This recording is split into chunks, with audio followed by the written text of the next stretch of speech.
I like to be very open to possibilities. It's something with me with the law of attraction is that I don't see, laughing, I don't see the law of attraction as something where you tell the universe what you want and you demand it and you say, you know, I want this exact thing and I want it to happen in the way that I want it to happen. So, you know, for instance, I always talk about manifesting from energy. So if you're going to manifest true love from the energy of true love, that energy in itself is what's perfect. And so as soon as you say to the universe, you know, I want that energy of true love, but, you know, it has to be true love with, I don't know who would be a good example, George Clooney or Julia Roberts or whoever.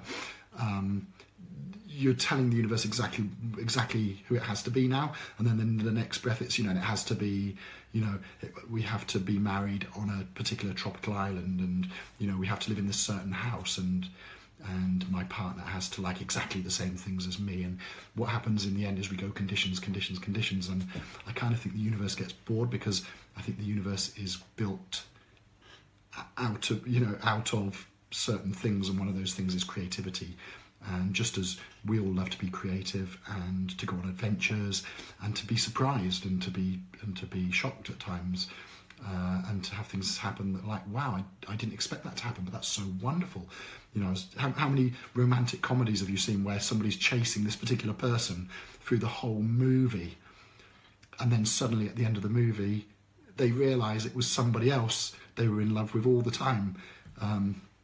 There's so many classic movies like that, and, you know, the star-crossed lovers were chasing after other people through the whole movie, then suddenly at some point they realise it was always about them. You know, When Harry Met Sally would come to mind very quickly. But it happens in life. I don't think the universe wants to be told this is exactly how it has to happen. I think the universe is a creative force, just as we are, and so being open to manifesting an exact result, but open to possibilities and open to surprises as well, I think is a really powerful thing. And I do know people who found their soulmate and their star-crossed lover. They met when they were at school, when they were very, very young, and they kind of always knew. I think my grandparents, one of my sets of grandparents, were very much like that. And it happens, it definitely happens. I've met people who knew what job they wanted to do, you know, what their career would be when they were literally when they were 6 years old. And it panned out that way, but I don't think it's the norm.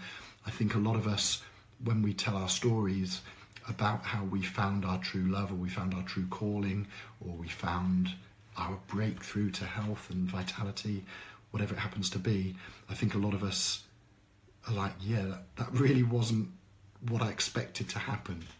My story of when I met my wife was very much like that.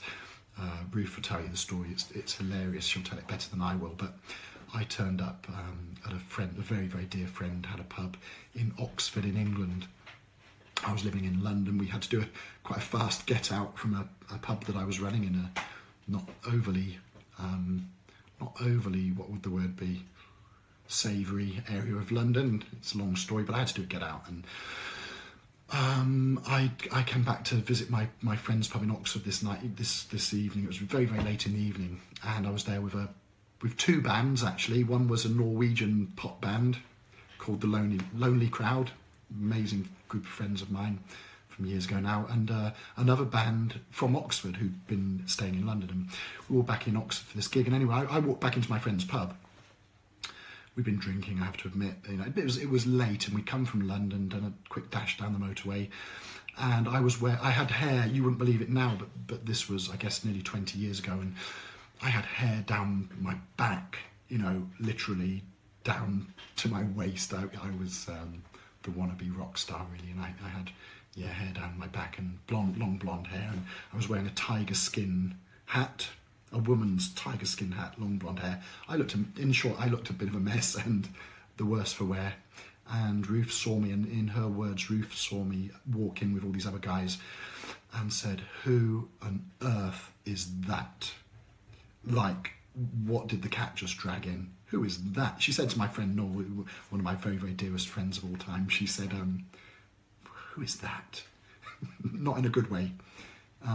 And anyway, you know, we ended up getting married and stuff. So the universe is full of surprises, and I think if you leave yourself open to those surprises, you may just manifest the very, very, very best of things. That's my thoughts. I don't think anybody actually asked me that question, but that's what came to mind.